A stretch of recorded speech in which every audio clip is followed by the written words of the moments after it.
미국의 3,500억 달러 현찰 투자 요구에 대한 대한민국의 실효적 대책. 문제의 본질과 쟁점. 미국의 3,500억 달러 대미 투자 요구는 단순한 경제협력이 아닌 구조적 종속관계를 형성하려는 시도다. 트럼프 행정부는 이를 선불이라고 규정하며 투자 주체를 한국 정부로, 투자처 선정권과 운용권을 미국이 갖는 조건을 제시하고 있다.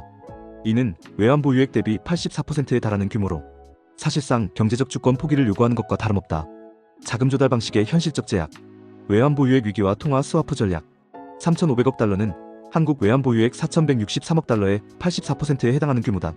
이 정도 규모의 달러가 단기간에 유출될 경우 외환위기급 충격이 불가피하다. 정부가 무제한 통화 스와프를 협상카드로 제시한 것은 이러한 위험을 방어하기 위한 최소한의 안전장치다. 무제한 통화 스와프는 미국이 한국의 외환시장 달러 유동성 위험을 무제한으로 책임진다는 의미로 현실적으로 체결 가능성은 낮지만 협상 전략으로는 유효하다. 한시적 또는 부분적 스와프라도 확보할 경우 심리적 안전망 역할을 통해 시장 안정화 효과를 거둘 수 있다. 공적 금융기관 중심의 지원체계. 정부는 직접 투자보다는 수출입은행과 무역보험공사를 통한 대출과 보증 중심의 지원 방식을 계획하고 있다. 출자 비율은 5% 미만으로 제한하고 대부분을 보증을 통한 간접 지원으로 구성하려는 전략이다. 이를 위해 2026년도 예산에 1조 9천억 원의 마스가 지원 예산을 편성했으나 무보의 기금 배수가 이미 20배를 넘어 재정 건전성이 악화된 상황에서 보증 여력 확충이 핵심 과제다. 민간기업의 무역보험 기금 출연을 허용하는 시행령 개정으로 재원 다변화를 추진하고 있다. 투자 방식의 전략적 선택. EU 모델 대 일본 모델.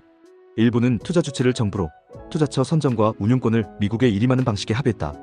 투자 손실은 일본이 전담하고 수익은 원금 회수 전까지 50대 50, 이후에는 90대 10으로 미국이 대부분을 갖는 불평등한 구조다. 반면 EU는 투자 주체를 유럽 기업으로 명시하고 기업이 투자할 것으로 기대된다는 표현을 사용해 정부 책임을 회피했다. 한국은 반드시 EU 모델을 관철해야 하며 투자 재원 조달 주체를 한국 기업으로 명확히 해야 한다. 상업적 합리성 원칙 견지. 정부는 무제한 통화 스와프와 상업적 합리성을 한국이 수용할 수 있는 마지노선으로 설정했다. 투자 수익이 나면 한국이 일부를 배당받을 수 있지만 손실 발생 시 전적으로 한국이 감수해야 하는 구조는 수용할 수 없다는 입장이다. 산업 공동화 방지 대책. 국내 제조업 생태계 보호. 대미 투자 확대로 수출 대기업과 중소기업 간 분업 구조가 약화될 위험이 크다.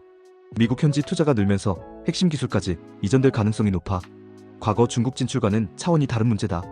이를 방지하기 위해 미국 현지 법인의 배당을 통한 자본 리쇼어링 지원 확대가 필요하다.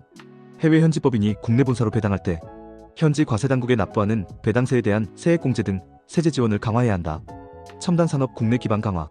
정부는 첨단 전략 산업 국내 생산 촉진 세액공제 도입, 국내 제조 생태계 지원을 위한 세제 보조금 규제 완화 등을 추진해야 한다. R&D 예산 확대를 통해 한국 기업들의 기술, 경쟁력을 유지하면서 대미 투자와 국내 투자가 선순환할 수 있는 제도적 지원책이 필요하다. 협상 전략의 핵심. 전문직 비자 쿼터 확보.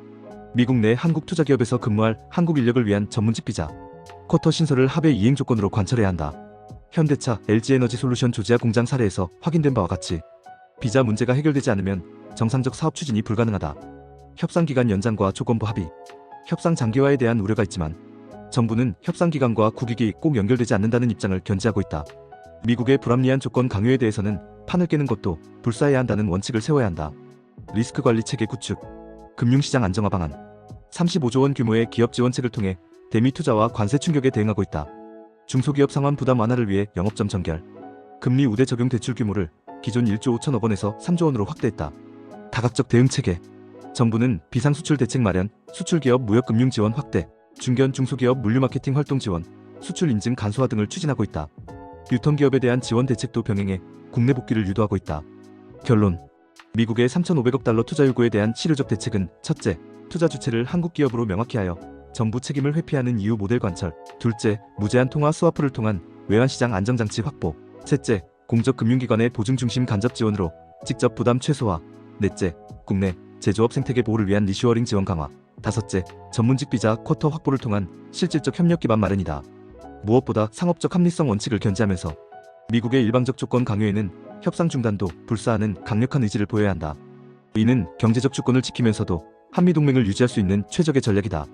당신의 생각을 댓글로 남겨주세요. 영상이 도움되셨다면 구독과 좋아요,